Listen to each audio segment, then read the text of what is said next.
The man had no name when he arrived. This was not unusual. The emergency ward of the hospital received people without names regularly, people who arrived the way emergencies always arrived, without announcement and without the courtesy of identification. What was unusual was the specific quality of this particular nameless person's hold on life, which was the kind of hold you could not measure with instruments but which every experienced nurse knew how to read. The specific, stubborn insistence of a body that has not yet decided to go. Amara Osei had been a nurse for 20 years. She had been the senior nurse on the night ward for 6 of those 20 years, which meant she had received more nameless people in more states of emergency than she could count, and had developed across those 20 years the specific, unhurried competence of someone who has learned that panic is a resource expenditure that produces nothing useful and has therefore eliminated it entirely from her professional vocabulary. She was not panicking now. She was working. The man had arrived at 2:17 in the morning, brought in by the ambulance crew who had found him on the Lekki Expressway unconscious, the car he had been driving wrapped around the central barrier in the specific, total way of an impact that had not been small. Head trauma. Internal bleeding, suspected. Vitals unstable in the way that meant the next several hours would determine everything. "What do we have?" Amara said, already moving. The paramedic gave her the information in the compressed, efficient language of someone who has been doing this long enough to know that time is the only thing that matters in the first 60 seconds. She listened without writing anything down. She never wrote in the first 60 seconds because writing required a part of her attention that she needed for the patient, and she moved through the curtain bay with the specific economy of motion that her colleagues had been commenting on for years, that particular quality of doing exactly what was needed and nothing that was not. The man on the trolley was broad-shouldered, mid-30s she estimated, the build of someone who worked with his body rather than at a desk. His face was unmarked. The impact had been to his left side, to his chest and head, and there was something in the set of his jaw, even unconscious, that gave the impression of a person who faced things directly. She noted this the way she noted everything. As information, not interpretation. "BP?" she said. The number she got was not good. "Right?" she said. "Let's go." What followed was 72 hours of the specific, sustained intensity that the ward existed to provide. Amara ran the first night, the critical night, the night where the decisions made in the first hours determined the shape of everything that came after. She coordinated the surgical team when the internal bleeding confirmed itself on the scan. She managed the monitoring through the small hours of the morning when his pressure dropped twice and came back twice, and she stood at the foot of his bed and watched the numbers with the specific, still attention of a woman who has learned that watching is itself a form of intervention. That presence is a clinical tool when deployed correctly. He stabilized at dawn. Not recovered. Stabilized, which in the language of intensive care meant still here, still fighting, the body's stubborn insistence still intact. Amara had been on shift for 9 hours by then. She handed over to the day team with her notes and her specific, precise verbal briefing, and she went to the break room and she sat for 8 minutes and drank a cup of tea that was too hot and too strong, and she thought about nothing in particular, which was a skill she had developed with the same intentionality she had brought to every other skill across 20 years of nursing. Then she went home. She came back at 7 that evening. He was still there. On the second morning he had a name. His phone had been found in the jacket they had removed when he arrived, and when the day team unlocked it using the emergency contact function, the specific provision that exists precisely for moments like this, they found a name. Daniel Voss, 38 years old. Engineer. The emergency contact in his phone listed a woman called Mrs. E. Voss. His mother, it was assumed. She had been called. Amara was not on duty when this happened. She came in for the evening shift to find Daniel Voss named and stabilized and beginning the specific, slow process of a body deciding it was going to continue after all. His breathing had steadied. The bleeding had resolved. The head trauma was serious, but the swelling was reducing in the way they had hoped it would reduce. She reviewed his chart. She stood at the end of his bed and she looked at him in the way she looked at all her patients. Not with the clinical detachment that people from outside medicine sometimes imagine nurses had, but with the specific, invested attention of someone who has understood that every body in every bed is a person with a life outside these curtains, and that the quality of her care is partly determined by her ability to hold that awareness. He had a quality even in unconsciousness. Something in the way he occupied the space. Not large, not demanding, but present. A person who faced things directly. She made a note on his chart. She moved to the next bed. Sister Ngozi found her at 8:30. Amara was checking the drip on the patient in Bay 4 when Ngozi appeared at the edge of the curtain with the specific expression that Amara had learned to read across 22 years of friendship. Not alarm, because Ngozi was not an alarmist, but the particular quality of a person carrying something they need to put down and have chosen this moment to put it down. "Come with me," Ngozi said. "I am in the middle of." "It will wait 2 minutes," Ngozi said. "Come." This was also unusual. Ngozi did not interrupt. In 22 years of working beside each other, Ngozi had developed the same instinct for timing that Amara had, the understanding that a nurse mid-procedure is not a nurse available for conversation. The fact that she was interrupting now told Amara that whatever she was carrying was not something that could wait until the drip was checked. She followed her into the corridor. Ngozi stopped outside Bay 7, Daniel Voss's bay, and she turned around and she looked at Amara with the specific, careful expression of a woman about to say something she has rehearsed and has decided there is no good version of. "His mother arrived," Ngozi said. "About 20 minutes ago. She's in there with him." Amara looked at the curtain. "All right," she said. "I'll introduce myself when I—" "Amara," Ngozi said. Something in the way she said it, not the word, the weight behind it, stopped Amara's sentence. She looked at her colleague.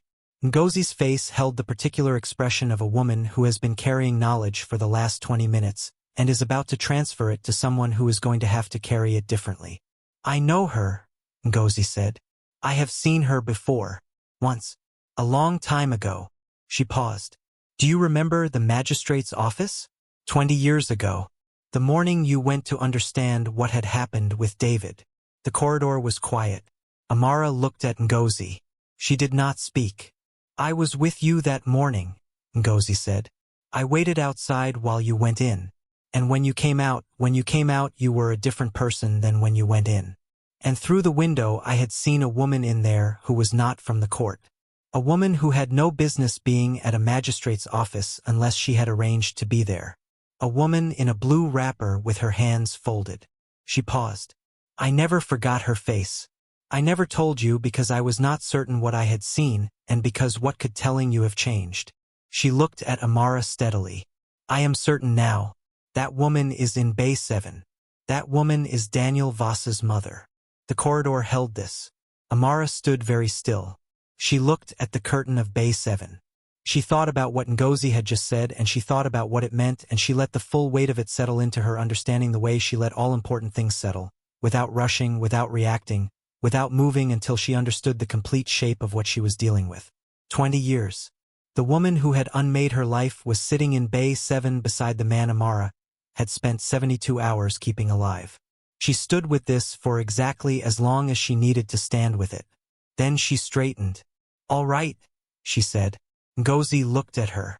"Amara, I have a patient to check," Amara said. She pulled back the curtain of Bay 7 and she walked in. Mrs. Voss was exactly as Ngozi had described her. 68, Amara estimated, with the upright bearing of a woman who had spent decades being received with respect and had internalized that reception into her posture. She wore a good wrapper, not her best because this was a hospital and her son had been in an accident and her best was not appropriate here, but good enough to communicate that she was a woman of standing. Her hands were folded in her lap. She was looking at her son with the specific, controlled expression of a woman who has been frightened and has decided not to show it because showing fear is, for someone like her, an act of vulnerability she is not prepared to offer in a public space. She looked up when Amara entered. Amara looked at her face. 20 years is a long time. A face changes across 20 years, the specific changes of a woman moving from 48 to 68, the lines that arrive, the particular settling of features that happens when a person's character has been expressing itself through a face for long enough. The face was different from the face in Ngozi's description, but it was the same face. Amara knew this the way she knew things she had not been told. The clinical instinct that had nothing to do with instruments and everything to do with 20 years of paying the right kind of attention. She looked at the face for 1 second. Then she looked at her patient. "Good evening," she said to both of them, and her voice was exactly as it always was. Warm, professional, unhurried. "I am Sister Amara, the senior nurse on evening duty. I wanted to check in on Mr. Voss's progress and introduce myself to his family." Mrs. Voss looked at her with the grateful expression of a woman receiving a professional courtesy. "Thank you," she said. "He looks better. They tell me he is improving." "He is," Amara said. "The swelling is reducing at the rate we hoped. He has been stable since this morning." She moved to the chart at the end of the bed. She reviewed it. She checked the drip. She made a note. She spoke to Mrs. Voss about the next 48 hours, what to expect, what the visiting hours were, what the process for discharge would look like when they reached that point. She did all of this with the specific professional competence that she brought to every patient's family. She did not say what she knew. She did not let it show. She said goodnight and she left the bay, and she walked down the corridor to the nurse's station and she sat down behind the desk and she picked up the next chart and she opened it. Ngozi appeared beside her without speaking. Amara continued to read the chart. "How?"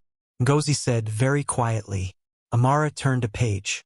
"The same way I do everything," she said. 1 hour at a time. The ward did not stop because Amara was carrying something. This was the thing that people outside of nursing sometimes failed to understand, that the work continued regardless of what the person doing it was carrying. The medications needed checking. The vitals needed monitoring.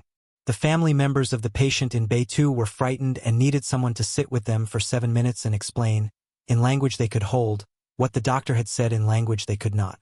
The patient in Bay 9 was in pain and the pain medication needed adjusting, and the adjusting required a level of focused attention that left no room for anything else. Amara gave the work what it needed. This was not suppression. She had learned the difference between suppression and compartmentalization, the difference between pushing something down where it would fester and setting it aside with the intention of returning to it when the conditions allowed. She had learned this the hard way 20 years ago, when she had tried suppression and discovered what it produced. She was not making that mistake again. She set it aside. She did her work. At the end of the shift, she sat in the break room and she allowed herself 20 minutes of the specific, contained thinking she had been deferring all evening. She thought about what Ngozi had told her.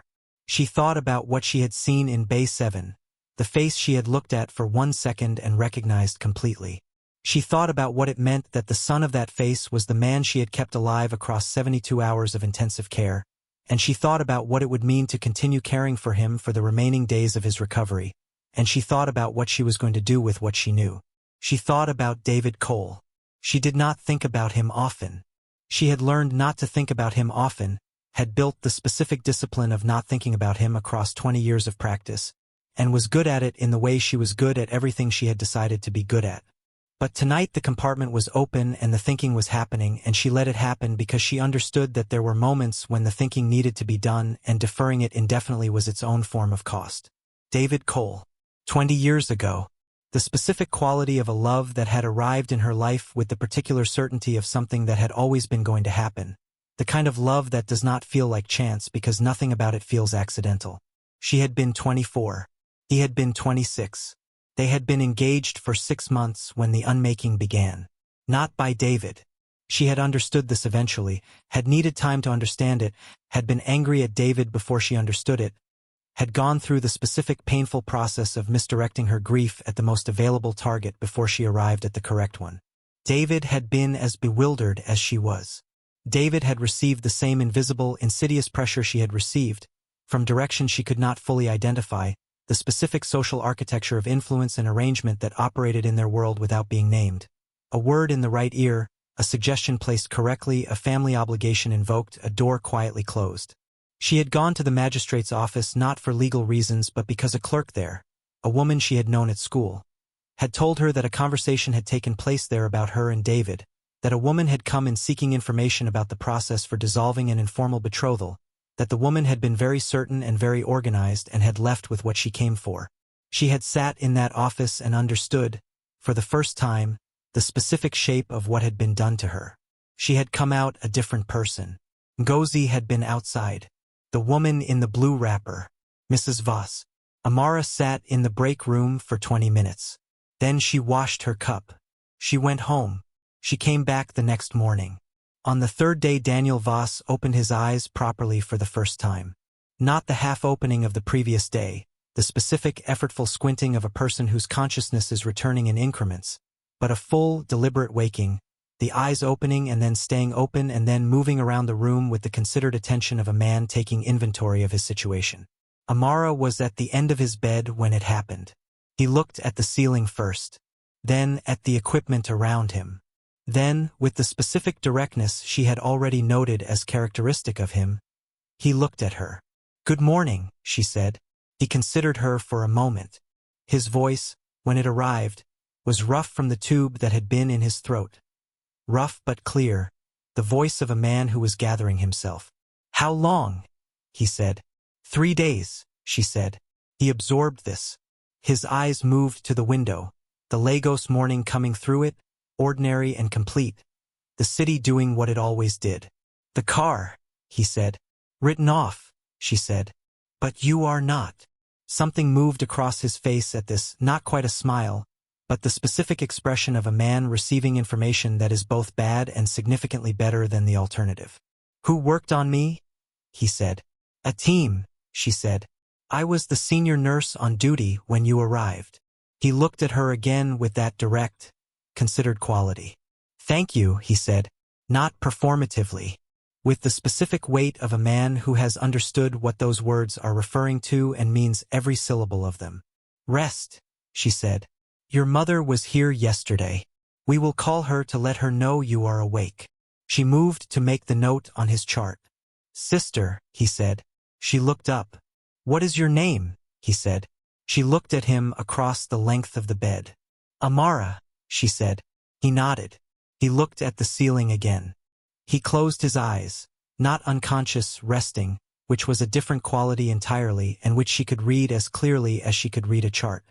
She finished her note. She left the bay. In the corridor she stood for a moment. She thought, his mother is coming today. She thought, I have a choice about what I do with what I know. She thought, I already know what I am going to do. She had known since the moment she walked into Bay 7 and looked at Mrs. Voss's face and looked away and picked up the chart. She was going to do her job. She was going to give Daniel Voss the best care she had to give, because he was her patient and he had not chosen his mother and he could not be held responsible for decisions made before he was formed enough to influence them. She was going to carry what she knew and she was going to do her job anyway. Not because it was easy, because it was who she was.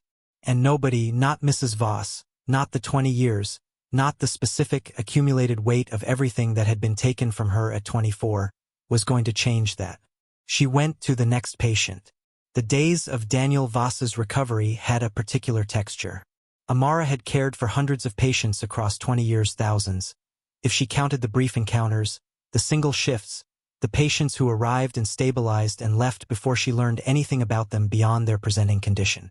She knew the specific rhythms of recovery, the way a person's character emerged as the body healed and the defenses that unconsciousness had provided were replaced by the more deliberate defenses of a conscious person learning to be vulnerable in a ward environment. Daniel did not put up many defenses. This surprised her.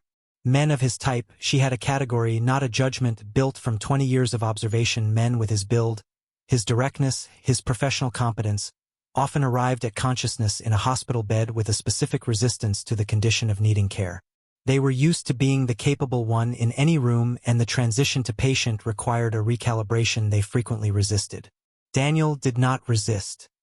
He received care with the specific, unguarded quality of someone who has understood, in 72 hours of unconsciousness, that there are conditions under which resistance is simply not available and has made peace with this. He asked questions. Not about his prognosis, he asked those too, but they were not the questions that defined him. He asked about the ward, about how the night shifts worked, about the specific decision-making process in an emergency resuscitation. He was curious in the way of a person who processes difficulty by understanding the systems around it. On the 4th day he asked Amara how long she had been a nurse. 20 years, she said, adjusting his drip.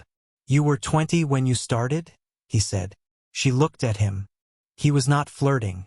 She had learned to read that distinction across 20 years, and this was not it. He was doing the arithmetic, genuinely curious. 24, she said. He nodded. You look younger than 44. Thank you, she said. It was the response she gave to this observation because it was the response that closed the conversation efficiently. She made her note and moved on. But she noticed, in the break room that evening, that she had noted his arithmetic. That he had worked out her age from the information she gave him, and had offered the observation not as flattery but as the natural output of a mind that worked in numbers and proportions. An engineer's mind. Her father had been like that. A man who saw the world in structures and measurements and whose affection expressed itself through the specific, quiet attention he paid to the dimensions of things. She did not think about why she had noticed this.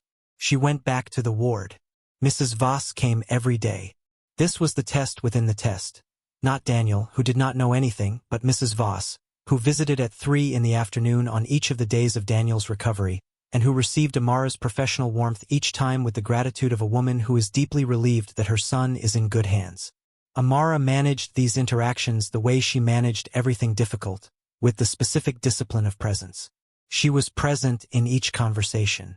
She answered every question about Daniel's progress with the full clarity and warmth she would have brought to any patient's family member.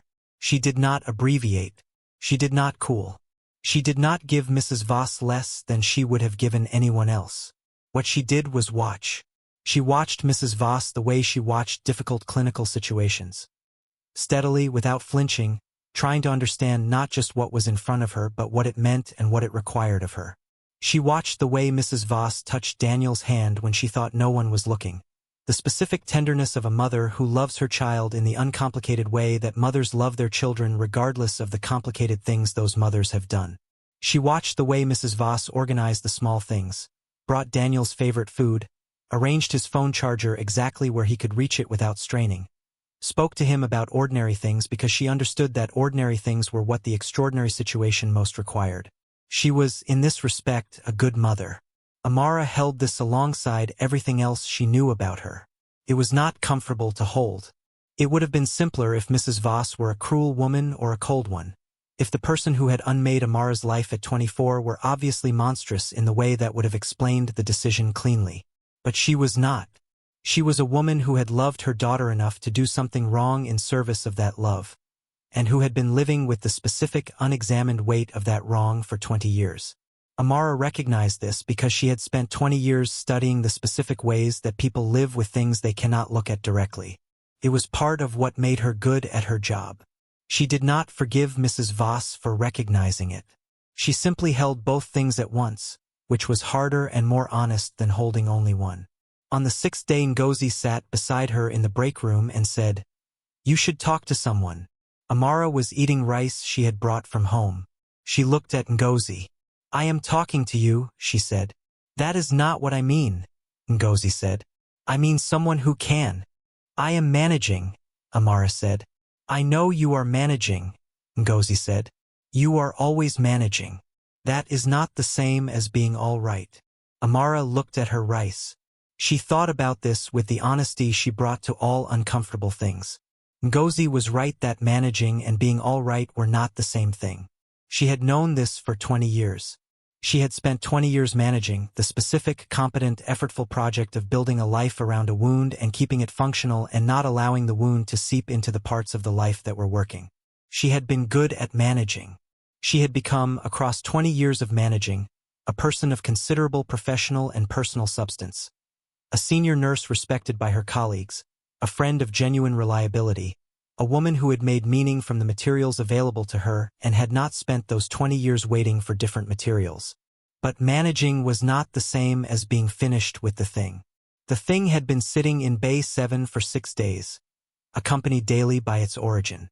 "I am going to be all right," Amara said. "But not in the way you mean right now. In a way I have not worked out yet." Ngozi looked at her for a long moment. "Whatever you decide to do," she said. "Whatever it is. I am with you." Amara looked at her. "I know," she said. "You have been with me for 22 years. Ngozi picked up her tea. "I was with you at that magistrate's office," she said quietly. "I should have told you what I saw sooner. I have thought about that." "You told me when you were certain," Amara said. "That is the right time." "Still," Ngozi said. "Still," Amara agreed. They sat together in the break room with the particular quality of two women who have known each other long enough to sit in difficult things without requiring them to be resolved. On the seventh day, Daniel asked her if she was all right. She was checking his blood pressure, a routine check, the kind she had done thousands of times, the cuff and the reading and the note and the move to the next thing. He was watching her in the specific way he had developed across 7 days of being watched over. Not passively, but with the reciprocal attention of a person who notices things. "You seem different today," he said. "I am the same," she said. "You are doing the same things," he said. "But something is different." She looked at him. He was not being impertinent. He was being accurate, in the specific way of a man who works with structures and has a good eye for when a structure is under stress it was not designed to bear. "How are you feeling?" she said. Deflection as professional redirect, a legitimate tool. He accepted the redirect with the specific, knowing quality of a man who recognizes a redirect and has decided not to press it. "Better," he said. "The headache is less." "Good," she said. "The swelling continues to reduce. We should be looking at discharge in the next few days." He nodded. He looked at the window. "My mother says you have been very kind to her," he said. "She said the ward has been excellent, but that you particularly have made her feel like someone is actually paying attention." Amara was writing on the chart. Her pen did not stop moving. "I am glad she feels supported," she said. "She does not say things like that easily," he said. "She is not. She is not a woman who distributes compliments without meaning them." "I have noticed that about her," Amara said, which was true. Mrs. Voss's warmth toward her had been genuine, which was its own particular difficulty. "She is a complicated woman," Daniel said. He said it with the specific, considered tone of a son who loves his mother and has spent enough time with her to understand that love and uncomplicated assessment are not the same thing. Amara looked up from the chart. She looked at him for a moment. "Most people are," she said. He looked back at her with those direct eyes.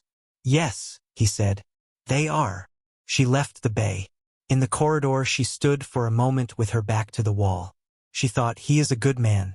She thought, she is a complicated woman who did a specific, wrong, consequential thing and produced this good man and has spent 20 years not examining what she did.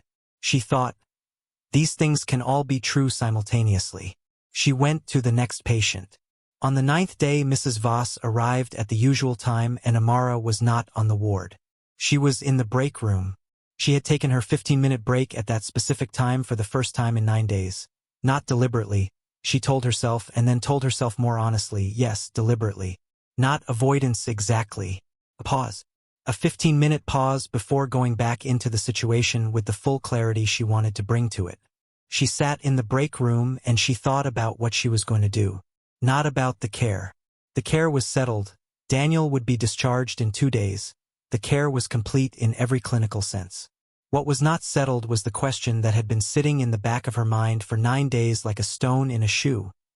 Present, specific, impossible to ignore indefinitely. Was she going to say something?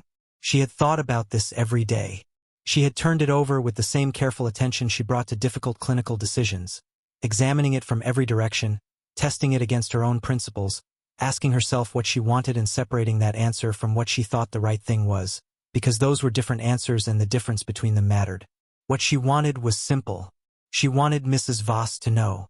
She wanted the woman who had sat across from her for 9 days receiving her professional warmth to understand that the warmth had a cost, that the nurse who had kept her son alive was the woman she had destroyed, that the grace she had been receiving so comfortably was grace extended at significant personal effort by a person she had wronged profoundly.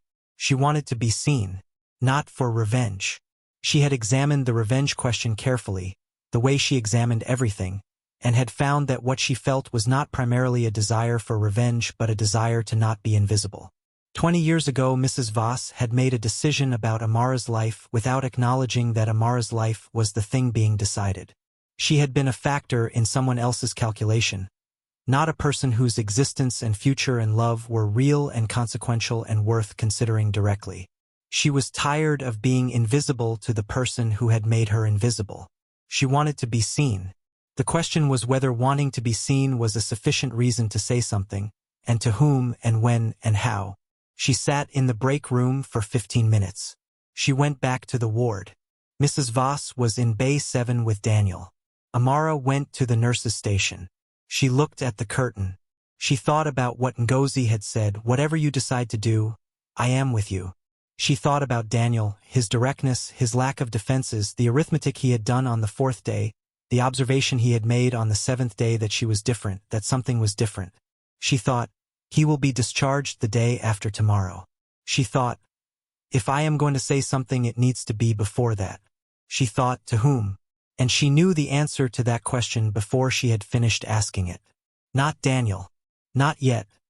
Perhaps not ever. That was a separate question and not hers to answer alone. The person who needed to hear what she had to say was the person who needed to carry it. The person who had made the decision. The person who had been sitting in Bay 7 for 9 days receiving care she did not know the cost of. Mrs. Voss. Amara made the decision the way she made all final decisions, not dramatically, not with a speech or a declaration, but with the specific, quiet settling of a person who has thought something through completely and arrived at the end of the thinking. She would say something, after Daniel's discharge, to Mrs. Voss, alone, without Daniel present, because he was not the author of this and should not be in the room where it was addressed. She would say what needed to be said. Then she would see what the other woman did with it. She picked up the next chart. She went back to work. The 10th day was Daniel's last. Discharge was set for the afternoon. The paperwork completed, the instructions given, the follow-up appointments arranged. Amara had managed all of this with the same thoroughness she brought to everything clinical. She had briefed Daniel on the medications, on the activities to avoid for the next 6 weeks, on the specific signs that would require him to return immediately. He had listened with the same focused attention he brought to everything, asking 3 precise questions and absorbing the answers completely. He stood at the end, the specific, effortful process of a man who has been horizontal for 10 days, putting his body back into its vertical relationship with the world, finding it unfamiliar, adjusting. He was wearing his own clothes for the first time. Amara noticed this the way she noticed everything, as information, not interpretation. He was taller than she had understood from the bed. The build she had noted on the trolley was more apparent standing, broad-shouldered, the build of someone who worked on sites, exactly as she had estimated. He moved carefully, which was correct. He would move carefully for several weeks. He walked to the nurse's station. Mrs. Voss was beside him, present, composed, relieved in the specific way of a mother whose child is leaving a hospital on his own feet. Daniel stopped at the station. He looked at Amara. "I wanted to say goodbye properly," he said. "You are doing well," she said. "Follow the discharge instructions and you will continue to do well." "I will," he said. He paused. "I feel like I should say something more than thank you and I cannot find the words for it." "Thank you is sufficient," she said. He looked at her for a moment with those direct eyes. "You were the first face I saw," he said. "When I woke up. I do not know if you know that." "I was on duty," she said. "Yes," he said. "But it mattered that it was a particular kind of face." He stopped. He seemed to recognize that he was approaching a language he was not fully equipped for. "I am an engineer," he said. "I am better with structures than with this." "You are doing fine," she said. He almost smiled. "Thank you, Sister Amara," he said, with the specific, complete sincerity of a man who means the full weight of 3 words. She looked at him. "Take care of yourself," she said. He nodded. He turned to go. "Mr. Voss," she said. He turned back. "Could you give me a moment with your mother?" she said. Just a brief word about her own well-being. It is standard practice when a family member has been through a significant vigil. It was not standard practice, but it was a reasonable thing to say and he accepted it as such, the directness of a man who does not find reasons to complicate the simple. "Of course," he said. "I will wait by the lift." He walked down the corridor. Amara looked at Mrs. Voss. Mrs. Voss looked back at her with the warm, grateful expression she had worn for 9 days. "Shall we sit?" Amara said. They sat in the 2 chairs at the end of the nurse's station. Not a private room, not a formal setting. 2 women in a hospital corridor on an ordinary afternoon. Amara looked at her. She thought, 20 years. She thought, say it. She said, "Mrs. Voss, I think you know who I am." The warmth in Mrs. Voss's face did not immediately change. For 2 seconds it held its shape, the grateful expression, the composed authority, and then something happened to it. Something shifted. The specific, involuntary shift of a face receiving information it had been braced against receiving without knowing it had been braced. She looked at Amara. She said nothing. "I think you recognized me," Amara said. "Perhaps not immediately. Perhaps across the days. But I think you know." Mrs. Voss was very still. Her hands, the hands that had been folded in her lap for 9 days of visits, tightened slightly. A barely visible tightening. The specific physiological response of a body receiving a stress it was not prepared for in this form, in this place. "I think," Mrs. Voss said very carefully, "that I am not certain what you are referring to." "I think you are," Amara said, quietly, without aggression, with the specific, steady quality she brought to difficult clinical conversations, the quality of a person who has something true to say and intends to say it completely. The corridor moved around them. A trolley passed. A phone rang at the far end of the station. The ordinary business of a ward continuing in its ordinary way. Mrs. Voss looked at her hands. She said, "I wondered. In the first days I was not certain. Later She stopped. "Later I thought perhaps I was seeing something that was not there." "You were not," Amara said. Mrs. Voss was quiet. "I wondered," she said again. It seemed to be the sentence she had available. "I know," Amara said. "I could see you wondering." Another silence. "You said nothing," Mrs. Voss said, very quietly. "No," Amara said. "For 9 days you—" Mrs. Voss stopped. Her voice had acquired a texture it had not had before. Not tears, but the specific roughness of a person who is understanding something in real time and finding the understanding almost too large to hold. "For 9 days you cared for my son. You—" She stopped again.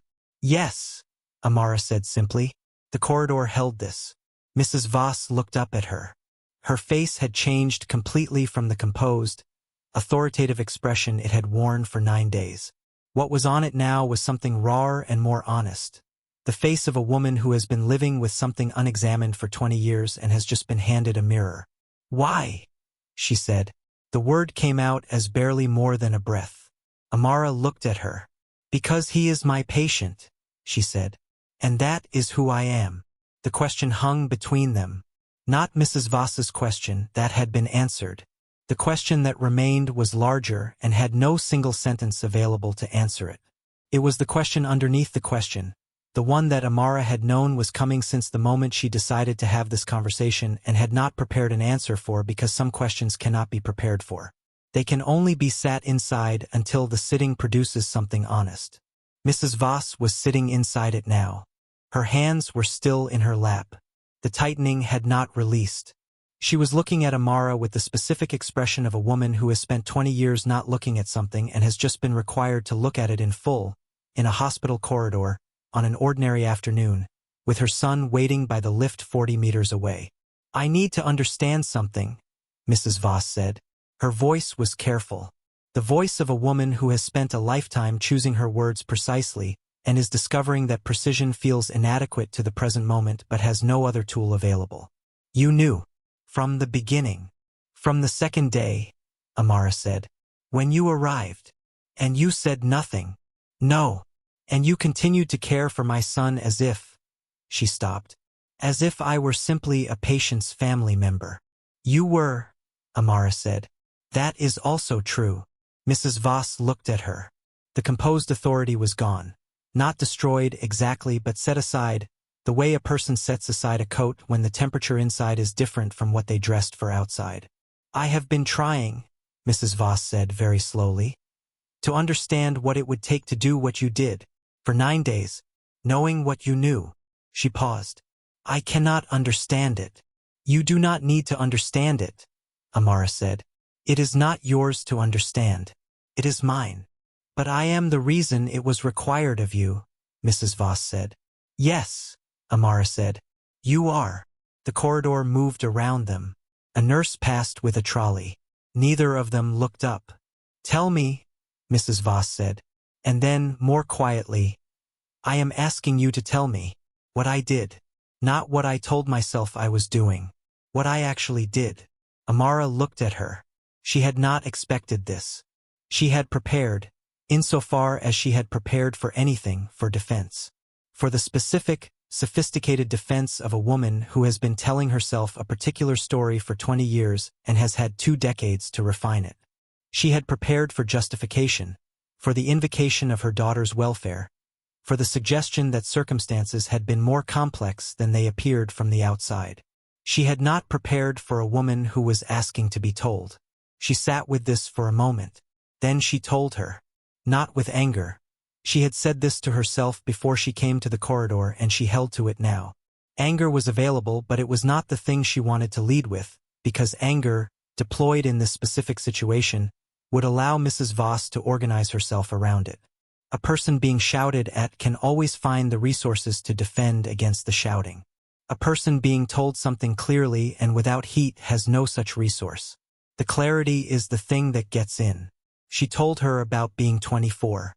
About the 6 months of the engagement and the specific quality of a love that had felt like the ground becoming solid beneath her for the first time. She told her about the calls that went unanswered. David's calls, first irregular and then absent. The silence arriving with the specific quality of something that had been arranged rather than something that had simply happened. She told her about the magistrate's office and the clerk she had known at school, who had told her a woman had come in with very specific questions about the process of dissolving an informal betrothal. She told her about the months afterward, not the grief, which was private and not Mrs. Voss's to receive, but the specific, practical consequences. The plan she had made for her life that required reconstruction. The direction that had to be found again. The 20 years of building around the space where something should have been. She told all of this without performance. In the same voice she used to brief a patient's family on a difficult prognosis. Clear, measured, giving the information the weight it deserved and no more. Mrs. Voss did not interrupt. She sat in the 2 chairs at the end of the nurse's station and she received it. Her face went through several things across the telling, recognition, the specific expression of a person hearing their own actions described from the outside for the first time, and then something harder to name, a kind of inward reckoning that produced no dramatic expression because the work was internal and invisible to everyone except someone who had learned to read faces very carefully. When Amara finished, the silence that followed had a different quality from the silences before it. It was not the silence of 2 people who do not know what to say. It was the silence of a specific weight being measured. My daughter's name was Beezy, Mrs. Voss said. Not as a deflection, as information, offered carefully. She died 8 years ago. Cancer. She had it for 2 years and then she was gone. A pause. The marriage I arranged for her lasted 10 years before she became ill. They were mostly good years. She told me that. Toward the end she told me they had been mostly good years. I know about Beezy, Amara said. I kept track. For a while. Mrs. Voss absorbed this. Then you know David remarried. Yes. He has 2 children now, Mrs. Voss said. With his second wife. He seemed well the last time I saw him. Which was at Beezy's funeral. She paused. He was kind to me that day.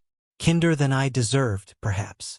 I think you need to stop deciding what you deserve, Amara said. That is not the useful question. Mrs. Voss looked at her. What is the useful question? She said. What you are going to do with what you understand now, Amara said. That is always the useful question. A long pause. I told myself, Mrs. Voss said, and the voice had changed again. Rougher now, the precision beginning to give way to something more unguarded. That I was protecting her. That David was a good man but that you were. That the 2 of you together would have been difficult. That your families were not well matched. That Beezy needed someone who was already established, who had his own resources, who would not ask her to begin from a harder place. She stopped. I told myself all of this and I believed it.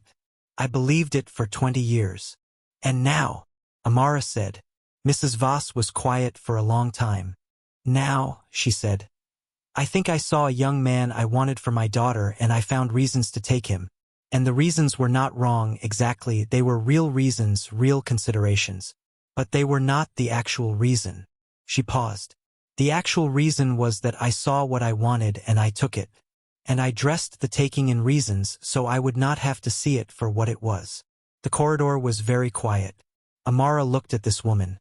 68 years old, upright, composed in the architecture of her bearing even as everything inside the architecture had shifted, and she understood something she had been approaching across 9 days of watching.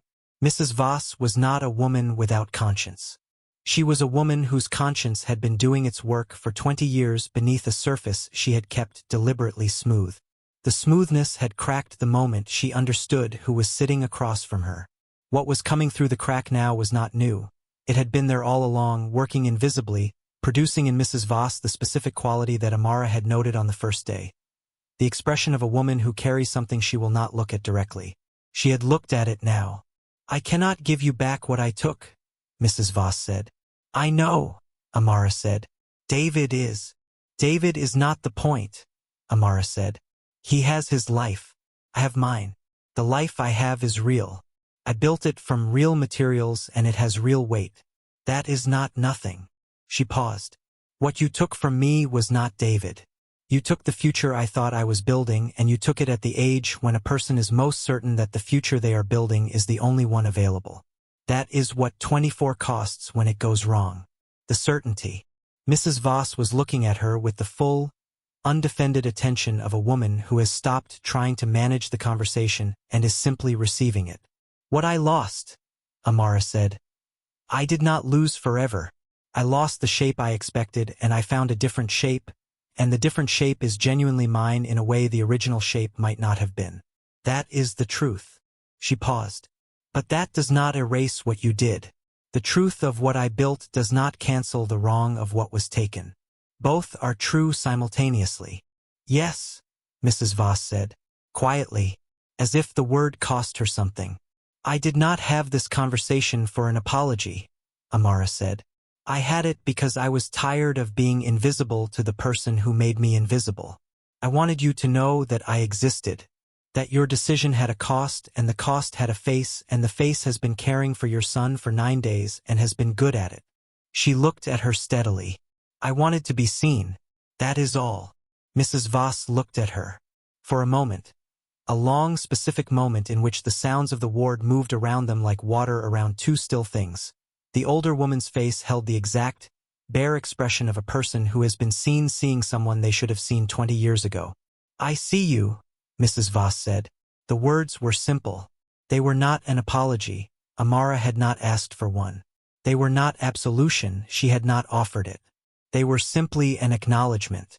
The specific act of recognition that Amara had been waiting to receive from this particular person for 20 years without knowing that was what she had been waiting for.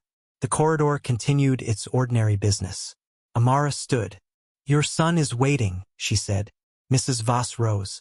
Her bearing was upright as always, but something in it had changed. The uprightness was still there, but it was held differently, the way a structure that has been understood from the inside is held differently from one that has simply been maintained from the outside. She looked at Amara. "I do not know what to do with this," she said, not helplessly, as a genuine statement of the position she was in. "No," Amara said. "You will have to work that out yourself. I cannot tell you what to do with it. I could only tell you what I needed you to know." Mrs. Voss nodded. She began to walk toward the lift. She stopped. She turned back. "Why did you save him?" she said. Not the same question as before. Not the why of grace extended to an enemy's son, which Amara had already answered. A different why. The underneath question. You could have, even without knowing who he was the first night, the decisions made in those first hours. A different nurse might have made different decisions and the outcome might have been different. She paused. "Why do you do this work? Why? For 20 years, have you given everything to it?" Amara looked at her. She thought about this honestly, the way she thought about everything honestly. "Because it is the one place," she said, "where what I do is immediately and completely real. Patient needs care. I give care. The care works or it does not and we try again. There is no politics in it. No invisible arrangement. No one deciding in a back room what the outcome should be." She paused. "I came to nursing because my life had been rearranged by someone else's decision and I needed something that was completely mine.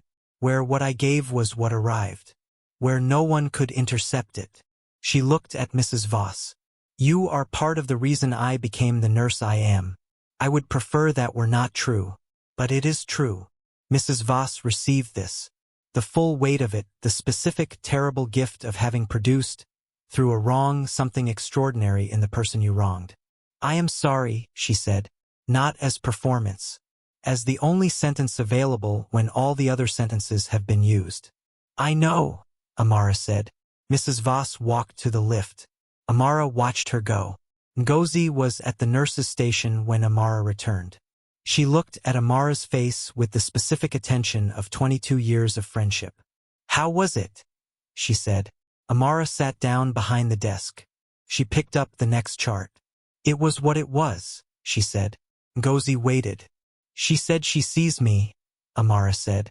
She said it without drama, the way she said all important things. Ngozi was quiet for a moment. Is that enough? She said. Amara thought about this. It is what was available, she said. And yes, I think so. I think it is enough. She opened the chart. She went back to work. What changed was not visible to the ward. The patients continued to need care and Amara continued to provide it. The night shifts ran as they always ran. The morning handovers happened and the medications were checked and the families of the patients were spoken to with the full, invested attention she had always brought. The ward did not know that anything had happened, because the ward saw a senior nurse doing her job with complete professionalism, which was all it had ever seen. What had changed was internal. Amara had spent 20 years carrying something with the specific discipline management of a person who has decided that the carrying will not prevent the living. She had been largely successful. The carrying had not prevented the living. She had lived fully, had built something real, had given her best to everything she put her hands to. But carrying is not the same as setting down. She understood, in the days that followed the conversation in the corridor, that she had been carrying it differently. Not lighter exactly. The 20 years were still 20 years. The cost was still the cost. The love she had not been allowed to continue toward its natural destination was still a real love and its absence was still a real absence. None of that had changed. What had changed was that the person responsible for it now knew. Amara had not needed an apology. She had needed to exist fully in the understanding of the person who had treated her as a factor rather than a person. She had needed Mrs. Voss to see her, and Mrs. Voss had seen her, had said so, had said, I see you, with the specific, bare honesty of a woman who had nothing left to manage. This was not resolution. Amara was honest enough with herself to know the difference between resolution and the particular, quieter thing she had received. Resolution would have required the 20 years to be undone, the love to have run its course, the life she had built to be the life she had planned. None of those things had happened. They would not happen. What had happened was simpler and more durable than resolution. She had been seen by the person whose failure to see her had cost the most. That was enough to change the quality of the carrying. Not end it, change it. 3 weeks after Daniel's discharge, he came back to the ward. Not as a patient, not in crisis, not in need of clinical intervention. He came at 11 in the morning on a Tuesday, in his own clothes, moving carefully still but with the increasing confidence of a body that has remembered how to be itself. He was carrying a paper bag. Amara was at the nurse's station. She looked up. He set the bag on the counter. Agbalumo, he said. The woman at the market said everyone likes them. Amara looked at the bag, then at him. You did not have to do this, she said. I know, he said. I wanted to. She looked at him. She allowed herself to simply look for a moment, in the specific way she had been carefully not looking for the 10 days of his admission. He looked better. The careful movement was recovery, not fragility. His face had the quality she had noted in the early days of his consciousness, direct, considered, the face of a man who faces things. How is the head?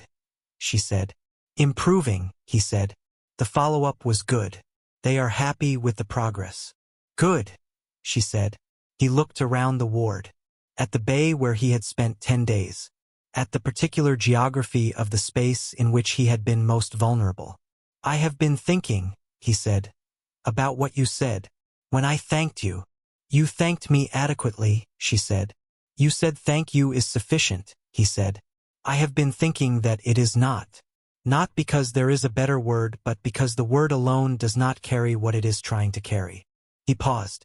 You were, whatever happened in those first hours, whatever decisions were made, I am here because of the quality of attention that was present. And that was you. He looked at her. I wanted to say that without the equipment around me and the tubes and the professional situation. I wanted to say it as one person to another. Amara looked at him. She thought about what he did not know. About the conversation in the corridor. About his mother and the 20 years and the specific cost of the quality of attention he had received. She thought about whether she was going to tell him. She had thought about this across the 3 weeks since his discharge. Had turned it over carefully, the way she turned over all difficult things. Had asked herself what he deserved to know and what the knowing would cost him and what her right was to make that decision on his behalf. She had arrived at an answer. Not yet. Perhaps not ever. That was a decision for another day, and she would make it when she had more information about who he was and what he could carry. What she knew of him suggested he could carry a great deal. But knowing something about a person's capacity and deciding to test it are different things, and she was not ready to test it today. Today he had brought Agbalumo. Today she was going to receive what he had brought. Thank you, she said, for coming back.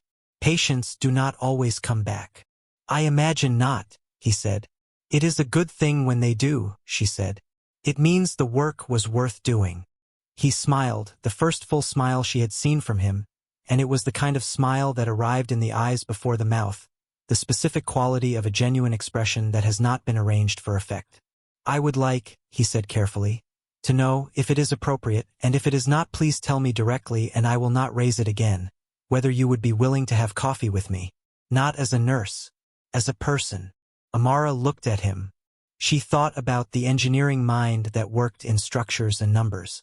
She thought about the arithmetic on the 4th day. She thought about the 7th day when he had said, "You seem different, something is different." She thought about the first face he had seen when he woke up and the weight he had given that in his goodbye. She thought about 20 years of carrying and what it felt like to carry differently. She thought, I am 44 years old. I have built something real and it is mine and it does not need supplementing. I am not looking for anything and I am not available to be arranged into anything by anyone else's decision about what is good for me. She thought, but he brought Agbalumo. And he said it as one person to another. And he is asking, not arranging. And he said, if it is not appropriate, tell me directly. She thought. He is the son of the woman who destroyed my life and he does not know it. That is information I carry and he does not, and the asymmetry is real and requires thinking about. She thought.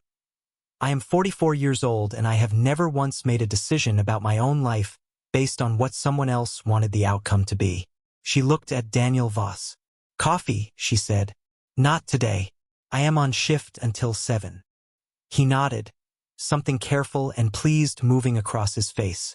Thursday, he said. Thursday, she said.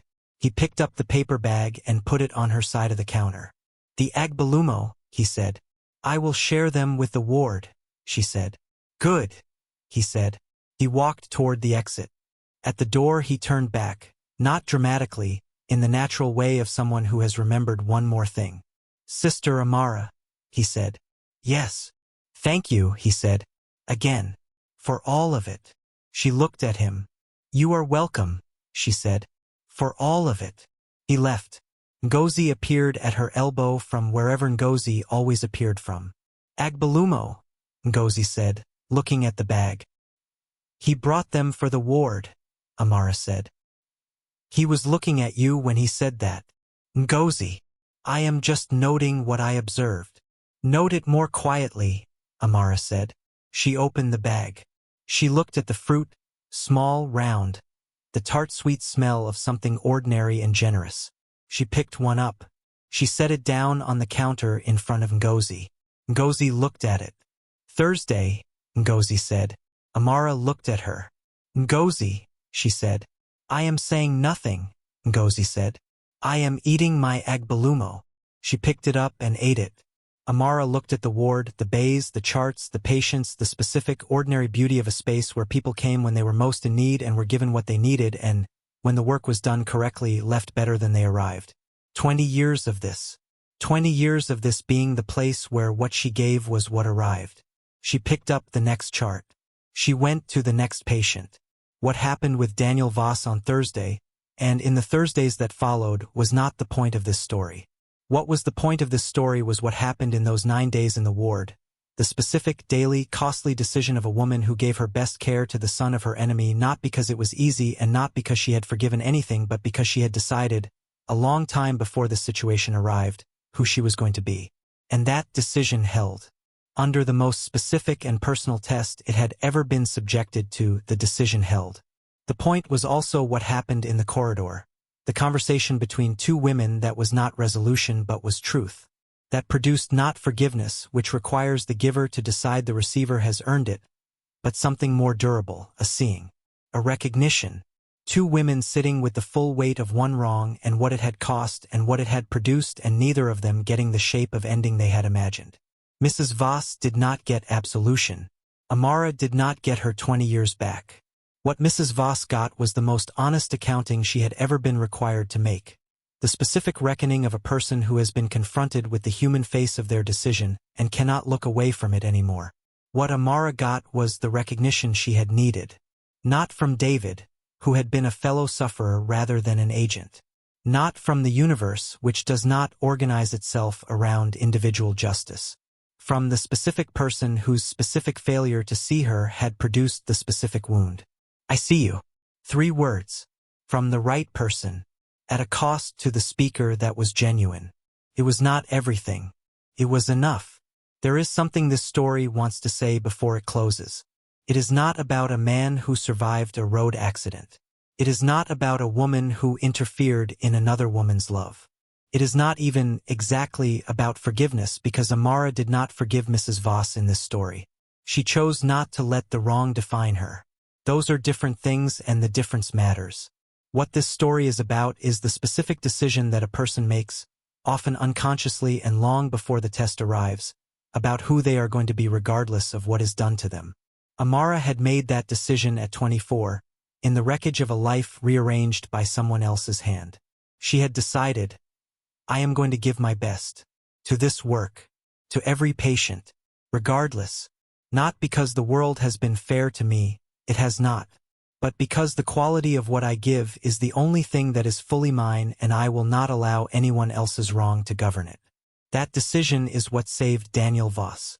And that decision is what allowed her to stand in a hospital corridor and say to the woman who had taken the most from her, you are part of the reason I became the nurse I am. I would prefer that were not true. But it is true. That is not resignation. That is not the performance of a woman who has swallowed her anger and called it peace. That is the specific, hard-won, completely genuine position of a person who has understood that the worst things done to us do not have to be the governing principle of our lives. We can refuse that governance. We can decide not once, but daily, in the face of every fresh reminder, that we are more than the wound. There is a question this story leaves you with. Think about the wrong that has most shaped you. The decision someone else made that rearranged your life. The person who took something from you that you have never fully replaced. Now ask yourself, have you allowed that wrong to decide who you are? Or have you decided separately, deliberately, on your own authority, who you are going to be regardless of what was taken? Because you are allowed to carry the wound and refuse to be governed by it simultaneously. Those two things are not in contradiction. The wound is real. The refusal is also real. Both can be true. Amara carried it for 20 years and gave her best anyway. Who are you choosing to be with what was taken from you?